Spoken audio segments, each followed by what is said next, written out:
Serial सरू में अब आ गया है कहानी का सबसे खतरनाक और जबरदस्त मोड़। आग की लपटों में घिरी सरू जिंदगी और मौत के बीच झूलती हुई, और दूसरी तरफ वेद जो अपनी जान जोखिम में डालकर उसे बचाने वाला है। लेकिन ये सिर्फ आग का हादसा नहीं था, बल्कि एक ऐसा सच सामने आने वाला है जो सबको हिला कर रख देगा। असल में कुछ घंटों पहले सरू को वो पेन ड्राइव ढूंढने का सुराग मिल चुका था जिसमें अनिका के सारे गुनाहों का सबूत था। सरू ने चालाकी से अनिका के जूतों में खास किस्म का सेंसिंग पाउडर लगाया था, जो उसके पैरों की हरकत से उसकी लोकेशन ट्रैक करता था। और जब उसे पता चला कि अनिका आखिर गई कहाँ थी, तो वो सीधे उस कमरे में पहुंच गई जो बरसों से बंद पड़ा था। कमरे में एक अलमारी के पीछे छिपा था एक छोटा सा संदूक, लेकिन वो किसी आम ताले से नहीं खुलने वाला था। उसमें फिंगरप्रिंट लॉक लगा हुआ था। सरू ने तुरंत वेद के एक टेक्निकल दोस्त को वीडियो कॉल किया, जिसने बताया कि यह बॉक्स तभी खुलेगा जब उस पर जोरदार गर्मी या धमाका होगा। सरू ने मन में ठान लिया कि चाहे कुछ भी हो, इस रहस्य से पर्दा हटाकर ही रहेगी। तभी अचानक पूरे घर की बिजली चली जाती है और नौकरानी उसे एक कैंडल देकर चली जाती है। सरू जैसे ही संदूक के पास बैठकर उसका मुआयना करने लगती है, उसे चक्कर आते हैं। कैंडल उसके हाथ से गिर जाती है और देखते ही देखते पर्दों में आग लग जाती है। कमरे में धुएं का गुबार भर जाता है और सरू बेहोश होकर जमीन पर गिर जाती है। इधर संदूक, जो कि तापमान बढ़ने से खुल सकता था, धीरे धीरे गर्म होकर टक की आवाज के साथ खुल जाता है।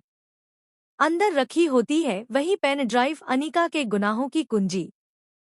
इतने में वेद दौड़ता हुआ ऊपर आता है, क्योंकि नीचे किसी नौकर ने धुआं उठता देखा था। जैसे ही वेद कमरे में घुसता है, वो देखता है चारों तरफ आग और बीच में बेहोश पड़ी सरू। एक पल भी गंवाए बिना वेद उसे अपनी बाहों में उठाता है और बाहर ले आता है। नीचे पूरा परिवार घबराया हुआ खड़ा होता है। जैसे ही सरू को नीचे लाया जाता है, डॉक्टर को बुलाया जाता है। लेकिन असली तूफान तब आता है जब वेद सबके सामने अनिका को घसीटते हुए लाता है।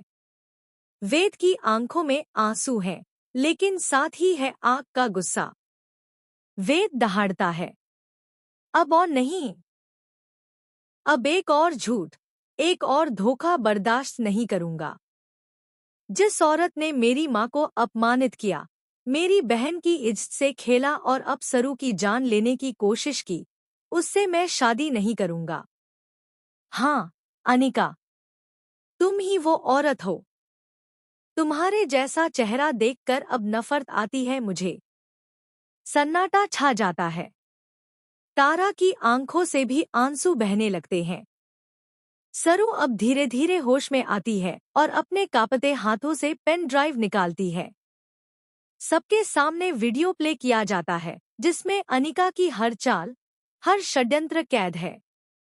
रचना भी सामने आती है और बोल पड़ती है, मैं आज तक डरी रही, लेकिन अब नहीं।